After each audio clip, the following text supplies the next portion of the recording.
Welcome, everyone, to the Everything Show, episode 911. I am your host, Matrixlord212, and I'm with Chris. What's up, Chris? What's going on, guys? All right, so what's this Wonder Woman fiasco going on? Well, I mean, everything we're about to report, we all have to take it with a grain of salt because, there's only so much that we can really trust from, quote unquote, inside sources. But on an episode of Schmoes Know, which is a show that's connected to Collider, which usually is pretty credible and pretty accurate, Sasha Pearl Raver, who is part of that group, I know not a lot of people like her. I like her. I think she's okay. But she's part of that group, and she said that she heard from the same inside source that reported to her that Batman vs. Superman was a bit of a mess and that it wasn't that good. Apparently, the same source told her that Wonder Woman is suffering from a lot of the same problems as Batman vs. Superman. Specifically that the narrative flow was apparently not good at all, if existent at all in the movie. It was very disjointed is the word that she had said that they used. And basically that maybe the movie wasn't bad, but from what they saw, they were very disappointed with what they saw. Now, Christian Harloff, who's in charge of that show, I believe for now, I know he's leaving, but for now, he made a good point. He said, maybe the movie's not done. Maybe they didn't see the finished product. Maybe this person is, not a DC person. Maybe they went into it thinking that it wasn't going to be that good. Even Sasha Pearl Raver herself said she still thinks it's going to be good. But the report that she got from the same person that told her that Batman vs. Superman was not good, they're saying that Wonder Woman is suffering from a lot of the same problems as Batman vs. Superman. What a shame. That's a shame, man. That really is a shame. Nobody wants this movie to fail. No. So everybody's clear. I don't want Wonder Woman to fail. In fact, because then it starts the whole decline of these superhero genre movies that, it will affect Marvel if DC starts doing bad, because then Marvel, may look twice at different things. What would it mean to the rest of the cinematic universe for DC if it fails? I don't think it's going to fail because I think a lot of people are really excited for this movie, with it being really the first big female superhero to get her own solo movie in the modern day anyway. I don't think it's going to fail. I think it'll probably make a lot of money, but if the crowds leave disappointed, I should say, and like critically it's disappointing, what do I think that means? I think that means that DC again goes into panic mode, because this would be movie number 3 that's been very disappointing, and the 4th movie that wouldn't be received very well. Man of Steel was mixed, so I don't consider that a disappointment. Batman vs. Superman, Suicide Squad, to me, are disappointments, even though they made a lot of money. If Wonder Woman doesn't do well, I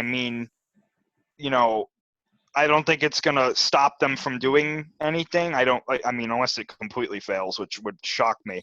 But I don't know, because Justice League comes out in November. So, I think that they could just say, Justice League's coming out, Because, again, I think no matter what happens with Wonder Woman and no matter what has happened with Batman vs. Superman and Suicide Squad, Justice League is going to make a huge amount of money.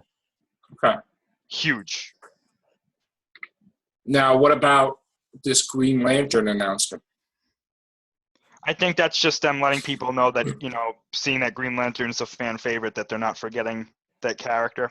Are they making this announcement to deflect away from the negativity in Wonder Woman? No, because that wasn't really, as far as I know, I think the Green Lantern thing came out either shortly before or shortly after this news came out.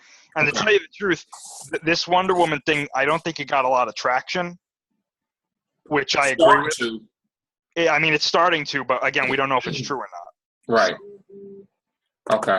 This person could be, throwing this out there just to screw with people. You know what I'm saying? Yeah. Who knows? All right. But I don't know. I haven't. None of the Wonder Woman trailers or anything has made me say, "Oh, I'm done," like it was with Batman vs. Superman. Right. I'm still planning to go see it, but I don't know. Right. I'm going to send you a link because I got some news about the Gotham. I know we don't watch it, but Sure. maybe you can make sense out of it. Oh yeah, I saw this article before. Yeah, apparently they are teasing. I mean, this is a spoiler for Gotham, so anybody who watches it, stop watching now. We'll give you a couple seconds to click off the video. Okay. Okay. Spoilers. Apparently for the season 3 finale, they're saying that Harley Quinn might be in it. That was interesting. And Killer Croc, apparently. Oh, wow. Again, I don't watch this show, so I really don't have an opinion on it, but it doesn't really make much sense to me. I mean, she'd probably show up as like a young student maybe or something like that, like maybe learning stuff. But how you would have her in the show, I mean, I really don't know. That's the problem I have with this show is that Bruce Wayne is so young and all of his villains are villains. And by the time he gets older, they're all going to be too old to fight him. Yeah. So, I'm not really interested in Gotham, so to me it's not really. Are you surprised by the fact that Rogue One is close to $1 billion? I'm not surprised that it's close. I will be surprised if it gets to or over $1 billion, though. It's at 982, almost 983 right now. Right now. Yeah. So odds are good that by Monday it will be $1 billion. Well, if it does, I mean, I hope it does, because then that means that these anthology films can do very well. Right. I mean, if we look at it right now, it is number 5. And on a daily basis, if I can calculate here, it's still making $3 million a day or $2 million a day. So we have today's numbers. We have, tomorrow, we have Thursday, Friday, Saturday, Sunday. Basically, and it's still doing our foreign numbers. All we need, I mean, I honestly think it's going to go over $1 billion. I'm just hoping it's by Saturday we find out, but I think it's going to definitely do it. Could. So, all right. On that note, take care. Bye for now.